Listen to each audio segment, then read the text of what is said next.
मैं हूं हैदर वहीद और मैं हूं मोइज जाफरी और आप देख रहे हैं एजेंडा 360।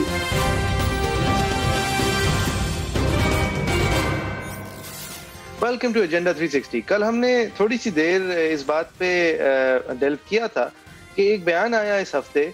मोहम्मद अली दुरानी साहब जो हैं पीएमएलए के रिप्रेजेंटेटिव हैं, वो शायद पीर साहब पगाड़ो का बयान लेके शहबाज शरीफ साहब से कोट लखपत जेल मिलने गए, मिल भी लिए और मिलने के बाद बाहर आकर उन्होंने कुछ बातें की। अब उनका जाके मिलना और बातें करना एक तरफ, वो हम आपको दिखाएंगे, लेकिन उनका इस वक्त सरफेस होना और इस शख्सियत का सरफेस होना जिसका पास जो है वो एक तरह की सियासत में रहा है और अभी भी एक तरह की सियासत में है, वो इटसेल्फ एक खबर थी और उस पर इटसेल्फ तबसरा होना चाहिए था और एक हद तक हुआ है इस पे तबसरा। बहरहाल दुरानी साहब ने क्या कहा शहबाज शरीफ साहब से मिलकर, अव्वल तो वो आपको दिखाते हैं। इस वक्त पाकिस्तान के अवाम, पाकिस्तान के इदारों और पाकिस्तान की सियासी पार्टियों बाहमी तौर पर एक दूसरे के करीब लाने के लिए ट्रैक टू डायलॉग का आगाज वक्त की जरूरत है। इसकी तमाम वर्किंग हमारे पास मौजूद है। इसके ऊपर हम खामोशी से काम करें।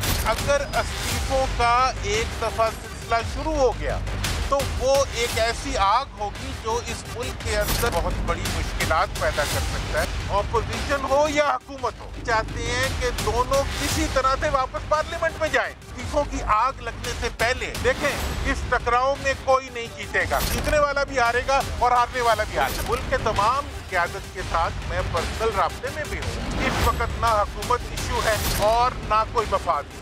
जो बात मैं कह रहा हूँ वो इस्टेब्लिशमेंट के भी हक में है, हुक्मरानों के भी हक में है और वो अपोजिशन के भी हक में। टकराव के नतीजे में आग लगती है तो उससे सब जलेंगे। शहबाज साहब ऑपोजिशन लीडर, मैं तो ये समझता हूँ कि इनको छोड़ना चाहिए। अगर आप ऑपोजिशन को गिरफ्तार कर देंगे तो डायलॉग के लिए रास्ते बंद हो जाएंगे, जेलों में बंद करके तहरीकों को नहीं रोका जाएगा। इंतकामी कार्रवाइयाँ जो हैं किसी भी रिकंसिलिएशन के प्रोसेस को नुकसान पहुंचाए। तो हमने इस आग को बुझाना है, हमने जुल्म को भी खत्म करना है और इंसाफ के रास्ते भी बनाना। ताकि उम्र क्या, मुझे आप जहाँ भी कहेंगे मैं जाऊँगा। इसके अंदर सबके लिए बहुत कुछ।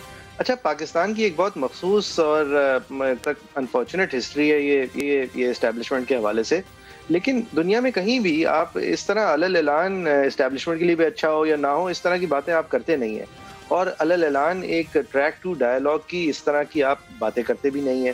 बहरहाल हमारा मुल्क है, हमने बहुत सारी चीज़ें पहली बार देखी हैं, ये पहली बार भी शायद नहीं देख रहे, लेकिन ये एक मोमेंट था कि मोहम्मद अली दुरानी साहब सामने आए और इस तरह सामने आए। हो रहा है जाफरी साहब, आपको इस चीज से ताज्जुब क्यों हो रहा है? मुझे तो बड़ी मुझे ताज्जुब नहीं हो रहा, लेकिन एक मुझे जरा दो तीन चीजें दिखाने दे भाई साहब, फिर मुझे ताज्जुब नहीं है, लेकिन एक डिग्री का हिंट है इस चीज में, एक हद के पार होने का जरूर मुझे अंदाजा हुआ। फिर उन्होंने को एक एक्सक्लूसिव कमेंट भी दी दुरानी साहब ने, वो दिखाते हैं।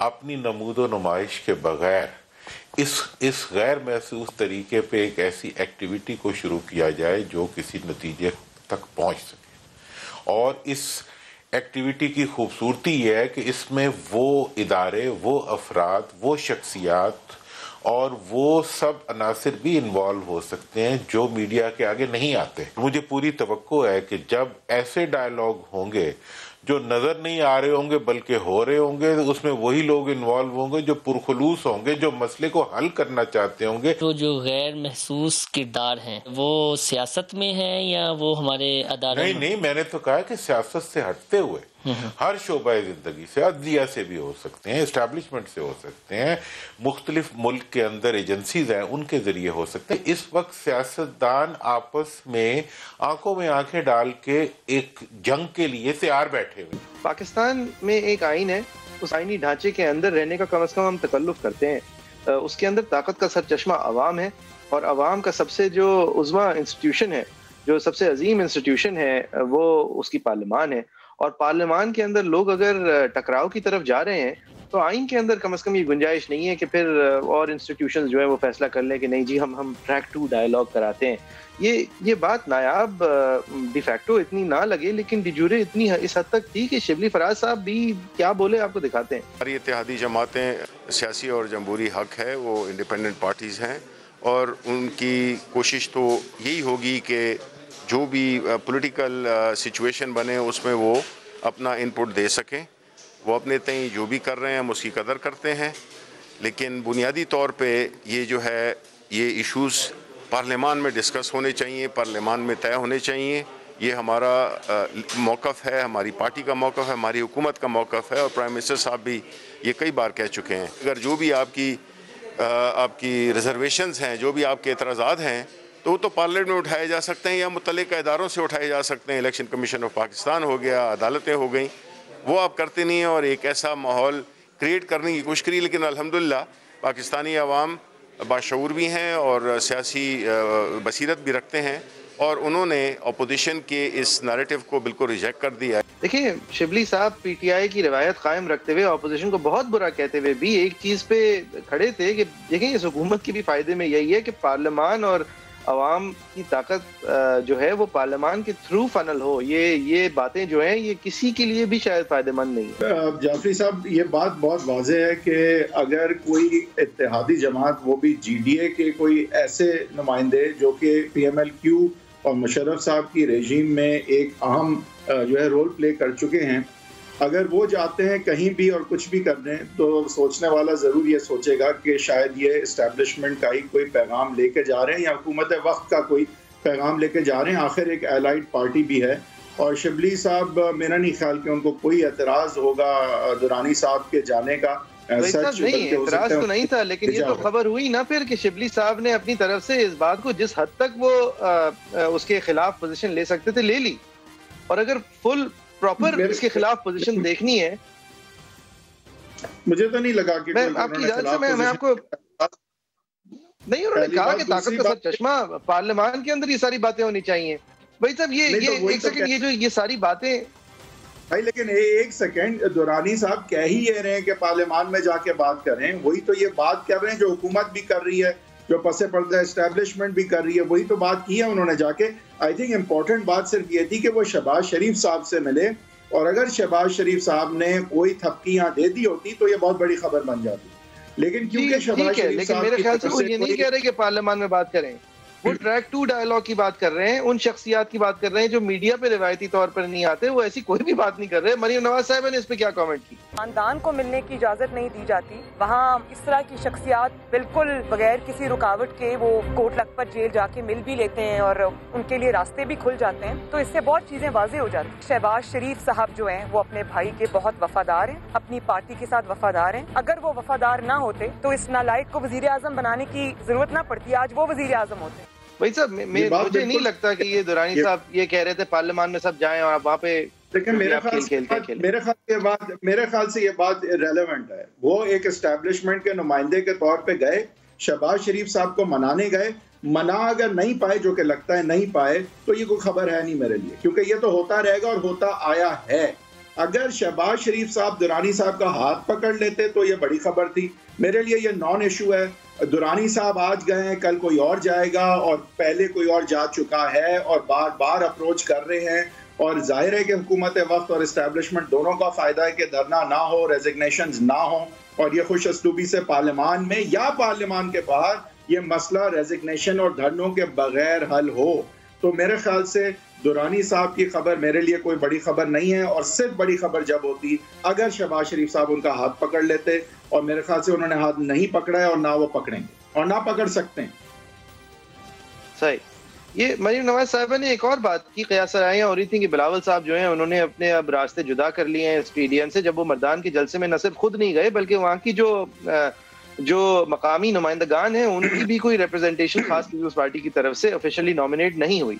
अब इस सब कुछ के ऊपर मरियम नवाज साहिबा ने एक और कमेंट किया, आपको दिखाना चाहिए। बिलावल नहीं आया मर्दान में तो हो पीडीएम में दरार पड़ गई। अब मरियम कहीं नहीं जाएगी तो हो पीडीएम में दरार पड़ गई। पार्टी में दो किस्म की राय है। ओवरवेलमिंग राय पार्टी में ये है कि पार्टी को इलेक्शंस में हिस्सा नहीं लेना चाहिए। ये हुकूमत अगर जा रही है तो हम अपनी 1-2 सीट्स कुर्बान कर सकते हैं, उसका इशू नहीं है, लेकिन हतमी फैसला अब पीडीएम करेगी। जी, हमारे साथ अज़मा बुखारी साहिबा हैं, रिप्रेजेंटेटिव पीएमएलएन, हमारी फ्रीक्वेंट गेस्ट भी हैं। बहुत शुक्रिया। इस पे मैं एक कमेंट करना चाह रहा हूँ कि देखें, बिलावल का ना आना इतना बड़ा इशू नहीं होता। पीपल्स पार्टी ने अपना कोई मकामी लीडर भी नहीं भेजा और मेरे ख्याल से ये मजाका खेज बात है और ये डाइवर्ट करने की बात है कि पीपल्स पार्टी छोड़ी है पीडीएम को। पीपल्स पार्टी बिल्कुल नहीं छोड़ी, लेकिन पीपल्स पार्टी पीडीएम के नैरेटिव को डाइल्यूट जरूर कर रही है। पीपल्स पार्टी पीडीएम के उस नैरेटिव को जिसको मियां नवाज शरीफ और मरियम नवाज और फजल रहमान जाना चाहते हैं, उसको डिस्क्रेडिट जरूर कर रही है। वो पीडीएम ना छोड़ेगी, ना छोड़ेगी, क्यों छोड़ेगी? का फायदा है इसमें कि वो पीडीएम में रहते हुए उस नैरेटिव को अगर सॉफन कर सकते हैं तो इससे वो फायदा उठाएंगे। वो प्रेशर बना के अंदर से ही जी। और ये हमने कंसिस्टेंटली भी पोजीशन रखी है उस्मा साहिबा। लेकिन एक आप ये पीपल्स पार्टी पे कमेंट करना चाहें उस पर भी कर दें मैडम, लेकिन आपकी पार्टी अगर सेनेट इलेक्शंस में हिस्सा नहीं लेगी तो जो सेनेट की सीटें आप खोएंगे, जो थोड़ी बहुत आप अभी भी रिटेन कर सकते हैं, उसके अलावा आपने ये कैसे तय कर लिया है कि अब ये हुकूमत जारी है? आपकी नजर में ये हुकूमत कैसे जारी है? बिस्मिल्लाहिर्रहमानिर्रहीम। बहुत शुक्रिया मोइज। पहले तो मैं जो है वो पीपल्स पार्टी पे कोई बात नहीं करूंगी, और उसकी रीजन ये है कि जो भी कोई बात करनी है हमें वो पीडीएम के इजलास में होगी। और जब आप इत्तेहाद में होते हैं तो हर चीज को बहुत देखभाल कर सोच समझ कर आगे चलना पड़ता है। और इलेक्शन लड़ना है, ज़िमनी इलेक्शन लड़ना है, सेनेट के इलेक्शन में जाना है, नहीं जाना है। 2 जनवरी को ये मीटिंग होगी और उसके बाद जो है वो लाए अमल पीडीएम खुद अनाउंस कर देगी। और अब इससे पहले मुझे अभी बात करनी है जो मोहम्मद अली दुरानी साहब की मीटिंग के ऊपर जो एक मीडिया पे हाइप क्रिएट की गई और ये मीटिंग जैसे करवाई गई, हालांकि बिल्कुल दुरुस्त कह रहे हैं, उसमें कोई खबर नहीं थी। और अगर कहीं थोड़ी बहुत एक लूज जुमला भी शहबाज साहब के मुंह से निकल जाता फिर वो बड़ी खबर बनती। अब ये इसके ऊपर सिर्फ आप मैं कह रही हूँ कि इतना पता करा लें कि मोहम्मद अली दुरानी साहब के लिए इजाजत जो है वो कहाँ से मिली जेल में मिलने की। हमारे आपको पूरी स्टोरी समझ में आ जाएगी। हमारे जो पार्टी लीडर्स हैं उन तक को शहबाज साहब की इजाजत नहीं है, और हमजा साहब और शहबाज साहब एक ही जेल में हैं, लेकिन दोनों जो है वो सॉलिटरी कंफाइनमेंट में हैं। उन दोनों को एक दूसरे के साथ भी मिलने की इजाजत नहीं है। और बैरक के बाहर जो है उनके दो लोगों की मुस्तकिल ड्यूटी होती है। क्या आपने नजर रखनी है कि शहबाज साहब को खाने को क्या मिला, वो उन्होंने किताब पढ़ी नहीं पढ़ी, वो क्या कर रहे थे, तो ये सारी जो है वज़ीर आज़म हाउस में डिटेल्स जाती हैं। इस हालात में मोहम्मद अली दुरानी साहब का इजाजत को मिलना और उनका मिलने जाना ये बड़ी इंटरेस्टिंग खबर है। फिर ये है कि उसके बाद उन्होंने बाहर निकल के जो बातें की वो किसके नुमाइंदा लग रहे थे आपको? वो पीर बगाला साहब का पैगाम लेके आए, उन्होंने सवाई से एक जुमले थे। बाकी जो उन्होंने बातें की सारी वो तो एनआरओ मांग रहा था, और शिबली फराज का अच्छा होते एक जुमला ये भी कह देते कि आइंदा जो है वो कोई हमारे बिहाफ पे एनआरओ मांगने के लिए नून लीग के पास और फोन ना करे, या कोई ट्वीट आ जाता, या प्रेस रिलीज भी आपको पता है बड़ा फैशन है आजकल प्रेस रिलीज आने का हर इशू के ऊपर, तो फिर कोई प्रेस रिलीज आ जाता कि जी ये जो है किसी ने इनको नहीं भिजवाया था और ये जो है ये हमारे बिहाफ पे बात ना करें। ऐसा कुछ भी नहीं हुआ ना। तो ये बात समझने की जरूरत है कि ये जो कॉन्स्टिट्यूशनलिज्म की आप बातें कर रहे थे ना वही, काश इस मुल्क में कॉन्स्टिट्यूशन जो है उसको देखा जाता। यही तो रोना है हमारा, यही तो लड़ाई है हमारी, इस मुल्क में कॉन्स्टिट्यूशन और नहीं फजूल बातें नहीं कर रहे थे, बहुत आइडियल बातें कर रहे थे। और मेरी दुआ है कि कभी हम पाकिस्तान में उस स्टेज पे चले जाएं कि ये जो आइडियल बातें हैं कि हर एक अपने अपने इदारे में जो है वो काम करे और कोई किसी को इंक्रोच ना करे और कोई जो है वो मुदाखलत के रास्ते ना ढूंढे, काश ये हो जाए। और जो सवाल आपने पूछा कि कैसे घर भेज देंगे, उसका बड़ा सिंपल बात ये है कि इमरान खान साहब को तो वैसे घर भेजने के लिए 500 अफराद की जरूरत थी। हमने तो उससे मतलब कहीं ज्यादा लाखों अफराद जो है वो बाहर निकल के गो इमरान गो कह रहे हैं, चले इसके ऊपर भी उनको वो ख्याल नहीं आया। लेकिन अब एक ऐसा वजीर आजम जो लर्निंग लाइसेंस पे चल रहा है, आपको याद है और आपको मतलब यकीन है रूटीन है कि हम ड्राइवर भी रखते हैं ना तो उसको पूछते हैं भाई तेरा तजर्बा कितना है, फिर अपनी गाड़ी देते हैं। एटॉमिक मुल्क जो है वो अपनी एक लर्निंग लाइसेंस पे चलते हुए वजीर आला और एक लर्निंग लाइसेंस पे चलते हुए वजीर आजम को दे दिया, और वो आज कह रहे हैं कि वो मुझे तो 1 साल तक कोई चीज समझ नहीं आई। बुज़दार साहब को लर्नर्स लाइसेंस मिला, आपको किसने बताया? बुज़दार साहब के लर्नर्स लाइसेंस आपने देखा? मैं तो देखना चाहूंगा लर्नर्स भी, आपने देखा है? नहीं वो खुद कह रहे हैं ना, मुझे तो छोड़ो ना, मैं क्या कह रही हूँ, मुझे नहीं मतलब लर्नर्स है, लर्नर्स वाला आपने तो बड़ी बात कर दी है, बड़ी खबर दी है कि उनके पास है लर्नर्स लाइसेंस। हाँ है लाइसेंस, उसको आखिर आरटीएस बंद करके लाइसेंस तो दिया गया था, तो आरटीएस बंद हुआ था ना, ऐसे कैसे बंद हो गया था? जनूबी पंजाब महाज जो है वो लाइसेंस दे के ही कोशिश की गई थी ना कि इसको किसी तरह ड्राइविंग सीट पे बिठा दिया जाए। और जो पनामा का एक वो स्टोरी जो शुरू की थी नवाज शरीफ को हटाने की, वो लाइसेंस तय हो गया था तो फिर ही जो है वो सारी स्टोरी शुरू की थी ना, ताकि नवाज शरीफ साइड पे हो गए और मौसूफ जो है वो सामने आ गए। वो अलग बात है कि लर्निंग लाइसेंस के बावजूद भी मौसूफ जो है वो गाड़ी को जगह जो है वो गढ़ों में भी फेंक रहे हैं और वो पाकिस्तान की गाड़ी की तबाही बर्बादी भी कर रहे हैं। ये बड़ा इंटरेस्टिंग जुमला था। एक साल हमें मईशत की समझ नहीं आई, एक साल इनको मईशत की समझ नहीं आई, अगले साल मईशत को इनकी समझ नहीं आई, और अब तीसरे साल में हम में से किसी की समझ नहीं आ रही कि इस मुल्क में हो क्या रहा है। जिसका जो दिल चाह रहा है, जो माफिया है वो कर रहा है। अब ये मजे की बात है ना कि जो मुल्क के करप्ट लोग थे उनके, जो आपको याद है अभी कुछ दिन पहले भी शहबाज गिल साहब ने भी इल्जाम लगाया, वो देखे ना अंडों की कीमत हमजा शहबाज तय किया करता था। अच्छा, अगर हमजा शहबाज उस दौरे की हुकूमत जब उसका बाप जो है वो वजीर आला था तो वो अंडों की कीमत तय करता था और अंडे 90 रुपए होते थे। आज जो ये सादक और अमीन ईमानदार ताबेदार लोग आए हैं, इनके दौर में जो है वो हमजा शहबाज जब जेल में है तो अंडे जो है वो 300 रुपए दर्जन मिल रहे हैं। किससे पूछूं? ये छोटी छोटी बात से मैं बात कर रही हूँ। बड़े वो कार्टेल्स जो है वो LNG और सीमेंट और टोबैको और ये बताएं, आपकी बात मान लेता हूँ मैं, आपकी बात मान ली, माफियाज ऑपरेट कर रहे हैं, कमोडिटी प्राइसेस बहुत बढ़ चुकी हैं, इन्फ्लेशन आउट ऑफ हैंड है, लेकिन हम फिर भी ये देखते हैं अज़मा साहिबा कि उस हिसाब से agitation on the ground on the street हमने अभी तक नहीं देखी है कि जिसमें लोग कहें कि बस बाहर निकलो, इस हुकूमत को निकालना है। ठीक है, आपने बड़े बड़े जलसे किए, आपकी मूवमेंट अच्छी जा रही है, लेकिन ये बात देखने की या मानने की है कि इस वक्त वो चिंगारी नहीं लगी हुई सड़क पे। ऐसा क्यों है? वो कैसे लगवाएंगे? देखिए हैदर, अगर आपको लगता है कि सिविल नाफरमानी की बात की जाए, बिल जलाए जाए और नहीं, वो उस तक नहीं, बट कोई food rights is the maximum level, कोई लोग निकल आए आपके जलसे की इनवाइट के बगैर, लोग बाहर निकल आए, मतलब ऐसा अभी तक वो स्वेल, वो गुस्सा, वो गम अभी तक नहीं। मुझे नहीं समझ में आ रही कि जो लोग हमारे जलसे में भी आते हैं हैदर, वो कोई कॉन्सर्ट देखने के लिए या स्टेज ड्रामा देखने के लिए तो नहीं आते हैं ना, और इतनी ठंड में, इतने पीक में कोरोना। तो मैडम आपकी वैसे ये जाते जाते ये बता दें, हमें ये सेगमेंट रैप अप करनी है, we'll have to leave it at that with you, but ये जरा बता दें, आप कहते हैं लोग जो आपके जलसे में आते हैं वो सियासत की वजह से आते हैं, तो आपके जलसे में लाहौर में काफी लोग आ गए थे आपके ख्याल में? जी मुझे छोड़ दीजिए, ये हर चैनल की अपनी अपनी पॉलिसी है, उसने क्या देखना चाहा और क्या दिखाना चाहा। आप BBC देख लीजिए, आप रॉयटर्स देख लीजिए, आप अल जजीरा देख लीजिए, इंटरनेशनल जो कॉरेस्पॉन्डेंट्स होते हैं उनको फोन नहीं आते और वो अपनी मर्जी की जो है वो, तो ये मैडम तो वो सब क्या कह रहे हैं? कितने लोग थे? बहुत ज्यादा लोग थे, मतलब अवाम का समंदर उमंड आ गया था। देखिए, मैं कोई शेख रशीद तो हूं नहीं कि इस तरह की बातें करूं, लेकिन ये जरूर बता सकती हूँ कि आजादी जो चौक है उसके इर्द गिर्द का पूरा इलाका जो है वो जलसे के अंदर शामिल था। लोग छतों पर भी खड़े थे, लोग आजादी जो हमारा चौक है वो चौक था। इससे एग्जांपल ले लीजिए कि मेरे मियाँ का इलाका जो है, शादरा से वो MP है, उनको पैदल चल के आना पड़ा, ब्रिज क्रॉस करके वो करते हुए। मैडम तो आप ये सब समझाते हुए मुझे ये मान रही हैं कि बाग के अंदर जो है ज्यादा लोग नहीं थे क्योंकि सब बाहर थे? बाग के अंदर जगह नहीं थी तो लोग बाहर खड़े थे ना, लेकिन ये बात जो है ये जो प्ले करने की कोशिश की जा रही है, आप ये भी जरा आपने एक बात मुझे जाने से पहले बतानी है कि जब आप ये कहती हैं कि पीपल्स पार्टी ने जो रिब्यूक किया मर्दान के जलसे को, क्लियरली किया, अब ये कोई दो राय इसमें नहीं हो सकती प्लीज।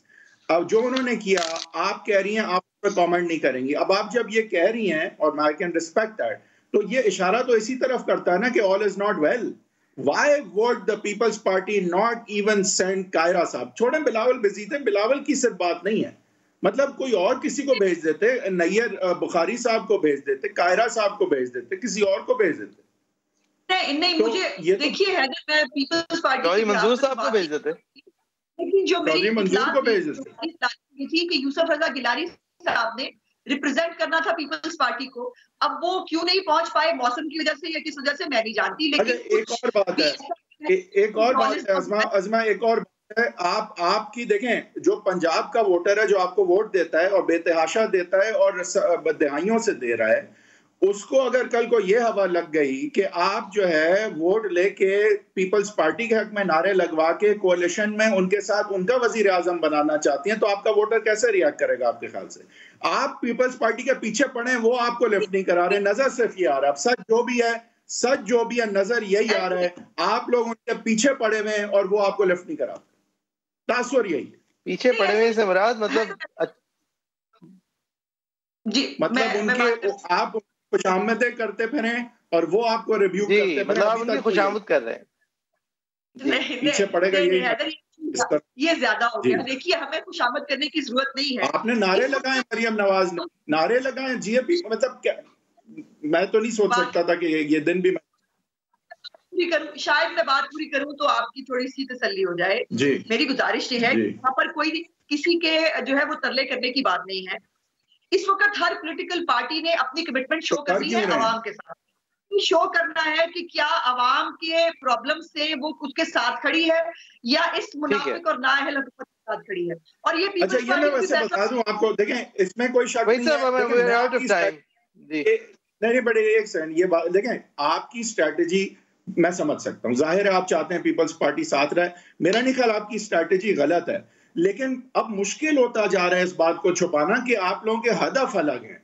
ठीक है, मैं डाउट नहीं कर रहा कि आप लोगों ने पीपल्स पार्टी को साथ रखना है तो खुशामदे करनी है, हालांकि वो रिब्यूक करते फिरें, लेकिन अब ये बात छुपाना मुश्किल होती जा रही है कि आप लोगों के हदफ मुख्तलिफ हैं और आपको कहीं ना कहीं इस बात को मान के रेकनसाइल करके उनको पीडीएम में रखते हुए भी कुछ ना कुछ फैसले करने पड़ेंगे। ये बहुत देर तक नहीं बात चल सकेगी कि आप आके डिनाई करते रहें और बोले कि हम इसे एड्रेस नहीं करेंगे। This is an elephant in the room और आपको इसको एड्रेस करना पड़ेगा। सिर्फ मुझे 2 जुमले कहने की इजाजत दे दीजिए अनइंटरप्टेड, और ये है कि ये 2020 है, यहाँ पर तो जो खबर नहीं होती वो भी खबर बन जाती है। तो अगर इतनी बड़ी खबर होगी तो वो नहीं रुक सकती, ना छुप सकती है। पीडीएम के हमारे बिल्कुल अपनी नजर होते हैं हर इशू के ऊपर, लेकिन उसके बाद कंसेंसस पे पहुंचने की कोशिश की जाती है और फिर कंसेंसस से फैसले किए जाते हैं। अब जिमनी इलेक्शन के ऊपर जो है अगर उनकी एक राय हमारी भी है, ये हम पीडीएम के इजलास में जो है वो बात करेंगे और उसके बाद जो भी फैसला होगा, अगर नहीं होगा तो वो आपके सामने आ जाएगा। लेकिन अभी मैं That's a fair answer. I can accept that answer. ठीक है, थैंक यू उस्मान साहब, बहुत शुक्रिया उस्मान बुखारी साहब, आपने हमें वक्त दिया। एक ब्रेक लेते हैं, ब्रेक के बाद जब वापस हाजिर होंगे तो इसके ऊपर मजीद गुफ्तगू करेंगे with government representative. Welcome back, आप देख रहे हैं एजेंडा 360। हमने पिछली सेगमेंट में उस्मान बुखारी साहिबा से बात की थी कि ये पीडीएम जो है ये बिल्कुल साथ है और सारे फैसले साथ करती है। लाहौर का बड़ा जबरदस्त जलसा हुआ था और दीगर भी उनकी पोजीशन सामने आई थी। ये सब कुछ पे हुकूमती मौक़िफ़ लेने के लिए हमें इस सेगमेंट में ज्वाइन किया है फवाद चौधरी साहब ने। साइंस एंड टेक्नोलॉजी के मिनिस्टर हैं, उन्हें इंफॉर्मेशन मिनिस्टर भी चाहिए, पहले थे भी। बहुत धड़ल्ले से बोलते हैं, पीटीआई का मौक़िफ़ सामने रखते हैं। फवाद साहब बहुत शुक्रिया आपके वक्त का, as always pleasure to have you. मैं एक इजाफा करूंगा इनके इंट्रोडक्शन में कि ये वो सियासी आवाज हैं और वो तजर्बेकार आवाज़ हैं और जो खान साहब के कानों में जाती भी है और वो अप्रिशिएट भी करते हैं इनको। और आई थिंक पाकिस्तान के अवाम के लिए ये एक बड़ा ज़रूरी है कि सियासी तजर्बेकार मशवरा जो है वो वज़ीर आज़म साहब को, खासकर एक ऐसे मरहले पे जहाँ पे हम देख रहे हैं कि काफ़ी तनाव है सियासी तौर पे, वहाँ पे फवाद चौधरी साहब एक जो है वो आई थिंक एक अच्छा किरदार भी अदा कर रहे हैं, जो कि ओवरऑल आई थिंक मुल्क के लिए बेहतर है कि इस तरह की सियासी आवाज़ें जो है वो वज़ीर आज़म तक पहुँचे। तो फवाद चौधरी साहब, इसका भी आपका शुक्रिया, एक तो आप तशरीफ भी लाए। तो इस सियासी बात से ही शुरू करेंगे सर। शुरू से कुछ गैर सियासी माहौल रहा, कुछ अगर अपोजिशन ने भी शोर पहली स्पीच पे पार्लियामान में ज़्यादा कर दिया तो दूसरी तरफ खान साहब ने भी हर 2 हफ्ते पे आके जो हाजिरी देनी थी वो नहीं दी और फिर बातचीत करने से गुरेज किया और चोर चोर चोर ज़्यादा कहा और अपोजिशन को एतमाद में लेने की कभी कोशिश नहीं की, अब तक नहीं की। जब कि अब एक मूवमेंट चल पड़ी है तो अब कम से कम खान साहब कहते हैं कि पार्लियामान में बातचीत हो सकती है। तो सियासी नुक्ता नज़र से चौधरी साहब जरा समझाइएगा कि आगे इस पॉइंट ऑनवर्ड्स गवर्नमेंट की क्या हिकमत अमली होनी चाहिए। आखिर ये कस्टोडी, मतलब आपका घर है ना, this parliament is your house, आपने चलाना है और कुछ चल पाया नहीं मिल बांट के कम से कम अभी तक। जी देखिए, पहली बात तो ये है कि जब पहले साल आप इलेक्शन लड़के आते हैं तो उस वक्त तलखियाँ होती हैं और उन तलखियों को थोड़ा नीचे जाने के लिए कुछ वक्त दरकार होता है। और इसलिए मैं समझता हूँ कि पहले साल की निस्बत दूसरा साल और दूसरे के साल निस्बत तीसरा साल जो है वो काम होना चाहिए, वो उसमें इख्तलाफात थोड़े नीचे जाने चाहिए। और चौथे साल फिर चूंकि इलेक्शन दोबारा शुरू हो रहा होता है तो फिर टेम्परेचर्स हाई हो जाते हैं। तो थर्ड ईयर जो है, दूसरा और तीसरा साल वो साल होते हैं जहाँ पर आपने कोई बड़े फैसले भी आप कर सकते हैं, उसमें आप कोई अपने एक कंसेंसस बिल्ड करने की भी कोशिश कर सकते हैं, और यही वो साल है जहाँ पर आपको ज़रूरत भी होती है। सो मैं आपकी बात से एग्री करता हूँ कि पार्लियामेंट की जो फंक्शनैलिटी है उसका फ़ायदा हुकूमत को है और ज़ाहिर मुल्क को है, और उस फंक्शनैलिटी के लिए यकीनी तौर के ऊपर जो भी हो सके वो होना चाहिए। मसला कहाँ पर आता है? देखिए, प्राइम मिनिस्टर भी कह रहे हैं मुज़ाकरात होने चाहिए, बातचीत होनी चाहिए, और मैं पहले दिन से ये कह रहा हूँ कि अब कह रहे हैं मसला ही है कि आप कह रहे हैं अब ये मूवमेंट ही ना चलती, अगर पहले से एंगेज करके रखा होता आपने, कुछ देते, कुछ लेते, कुछ करते।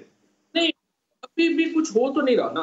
प्रॉब्लम जो आती है ना वो एक I would say catch 22 situation में है। कैच 22 ये है कि सीधी बात ये है कि अपोजिशन को कोई बड़े मुल्की रिफॉर्म से या कॉन्स्टिट्यूशनलिज्म या कोई पॉलिटिकल उसका तो कोई इशू नहीं है उनको। उनकी तो प्रॉब्लम ये है कि उनके 8-10 जो मेन केस हैं उसमें वो कहते हैं कि हमें रिलीफ दें, आपने हमें जेलों में डाला हुआ है, हमें बाहर निकालने का बंदोबस्त होना चाहिए। अपोजिशन तो बुनियादी तौर के ऊपर तो ये मुतालबा, बाकी तो ऐसे ही सारे आप समझिए कि जरा गाने में चौधरी साहब ये तो आप कहते हैं, ठीक है, आपका एक मौक़िफ़ है कि भाई वो तो केस ही माफ कराना चाहते हैं, लेकिन उनका एक अलग नैरेटिव है। जो भी है ये तो वाजे है ना कि सर बातचीत ना होने की वजह से इस नहज खड़े हैं हम। कहीं अगर 2-2.5 साल से आप देखें वो भी हो गया जो होना था। मुझे आज से आइंदा का बताएं कि अब हम क्या कर सकते हैं कि धरने ना हो, रेजिग्नेशन ना हो, पार्लियामान चलती रहे, कहीं ना कहीं ये सिस्टम चलता रहे। तो आप इसके लिए अब क्या किया जा सकता है? आपका मशवरा क्या होगा वजीर आजम के लिए? आप एक सियासी आवाज हैं, एक जिम्मेदार आवाज है। देखिए, पहली बात तो अब जरा मेरा तो अपना मौक़िफ़ होगा ना, और मैं ये सही समझता हूँ नॉट आई बिलीव कि अपोजिशन का असल मकसद, उनकी हांडी जो असल हांडी है वो यही है कि हमें 8-10 केस जो है उसमें हमें रिलीफ मिले, और बाकी उनका बहुत बड़ा प्रॉब्लम है नहीं है।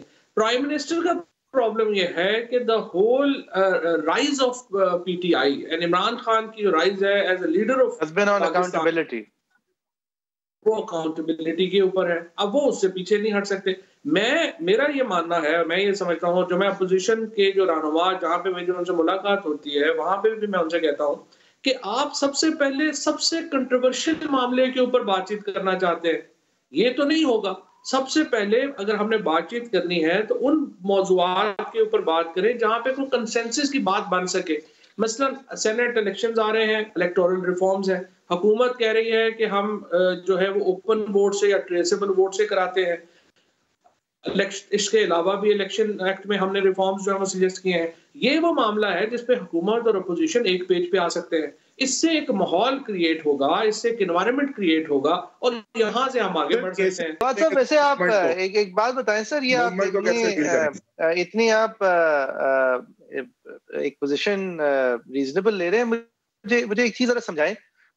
खान साहब कह रहे हैं कि हमारी कोई तैयारी नहीं थी, 1.5 साल लग गया समझने में। पेट्रोलियम मिनिस्ट्री पहले बेवकूफाना तौर पे डील करती थी, हमें समझ नहीं आती थी, और फिर उनकी राय है कि किसी को भी हुकूमत में इस तरह नहीं आना चाहिए बगैर तैयारी के। जरा ये समझाएंगे सर, ये कल भी हमने समझने की कोशिश की थी, आज हमें आपके साथ आपको होस्ट करने का शर्फ हासिल है, तो आपसे भी पूछना चाह रहा हूँ।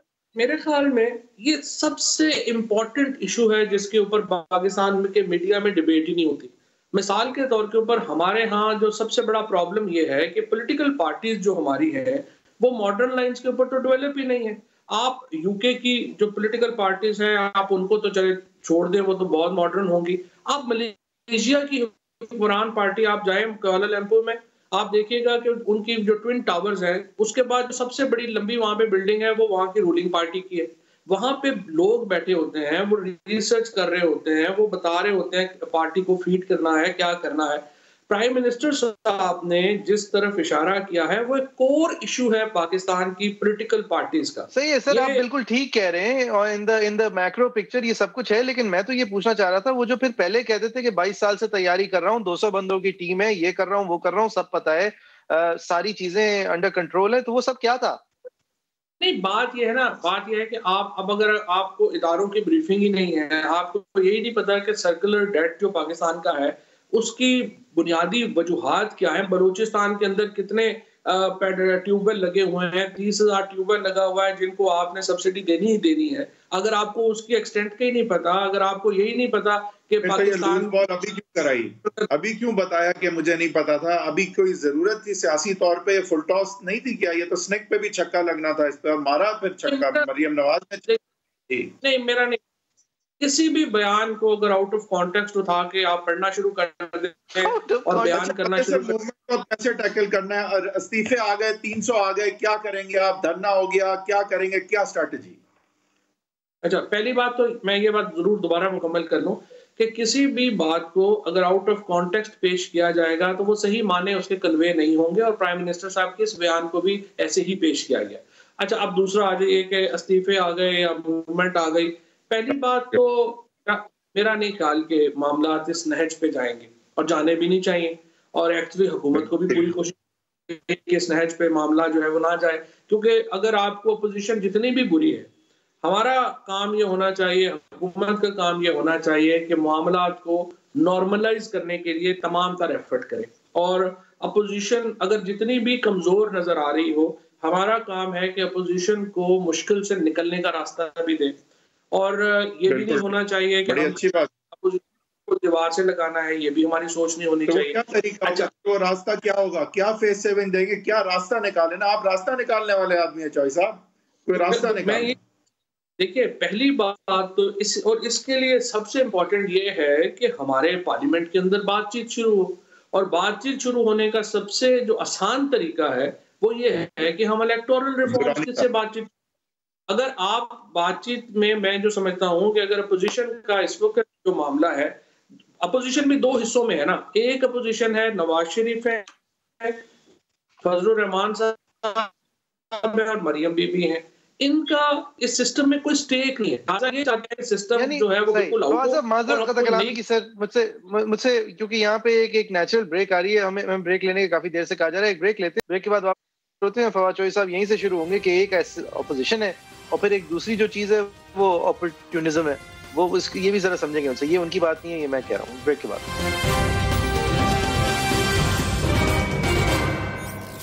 वेलकम बैक, आप देख रहे हैं एजेंडा 360। हमारे साथ है फवाद चौधरी साहब, minister of science and technology. वो समझा रहे थे कि ऑपोजिशन के अंदर भी धड़े हैं, बखूबी हैं, लेकिन एक ऑपोजिशन कर रही है और दूसरी जो है वो उनकी ऑपोजिशन का शायद फायदा उठाने का या तो इंतजार कर रही है या मुसलसल फायदा उठा रही है, जो कि इसके अंदर पीपल्स पार्टी शामिल हो सकती है। जी फवाद साहब।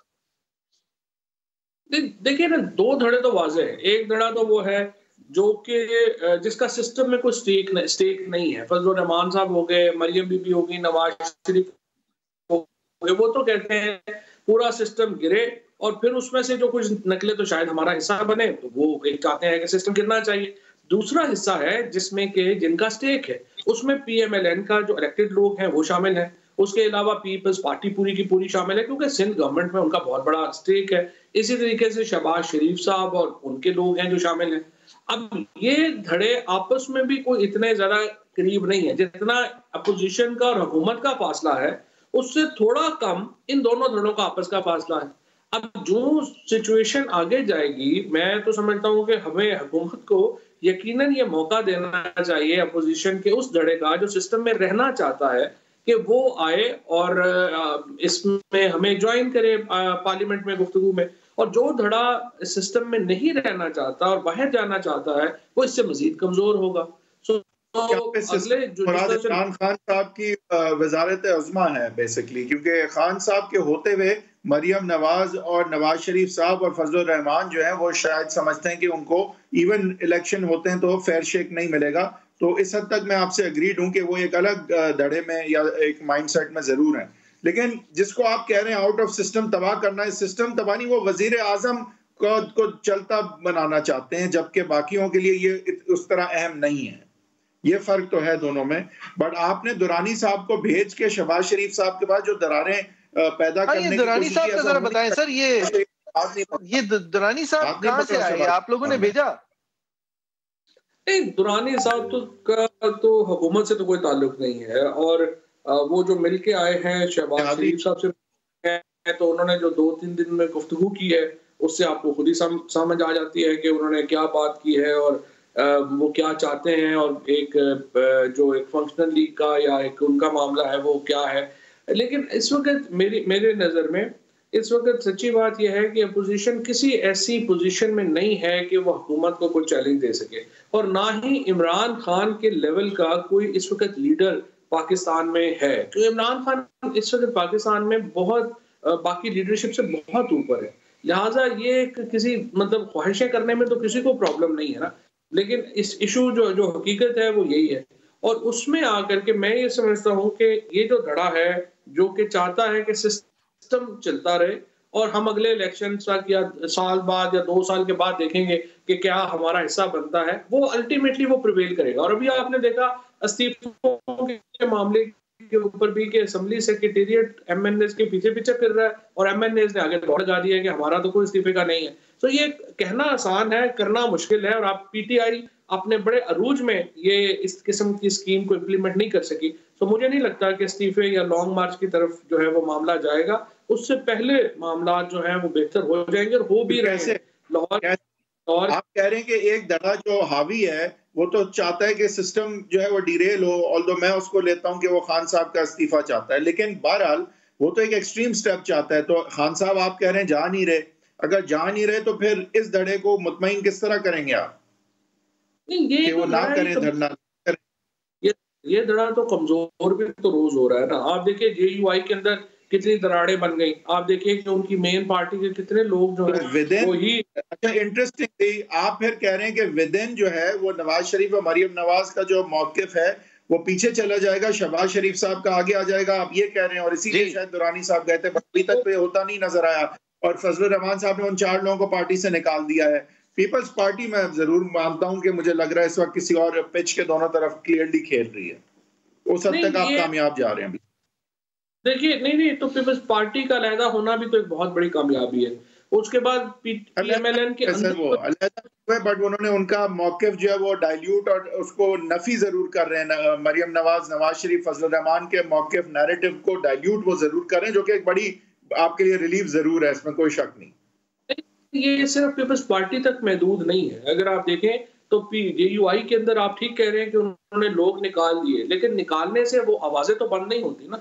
और इसका मतलब ये है कि फजलुर रहमान साहब को पहली बार अपनी पार्टी के अंदर से एक तगड़ा चैलेंज आया है। लास्ट मिनट शो का, फिर आप ये मान रहे हैं कि इस वक्त एक स्लिपरी स्लोप है, ऑल और नथिंग का जो गेम है मरियम नवाज साहिबा के ग्रुप का, वो नथिंग की तरफ भी जा सकता है, और ज्यादा लाइकली आपकी नजर में इस वक्त नथिंग है जिसमें वो लूज आउट करेंगी वो पावर जो पिछले चंद सालों में उन्होंने और बिलखुसूस पिछले साल के अंदर एक्यूमुलेट की है?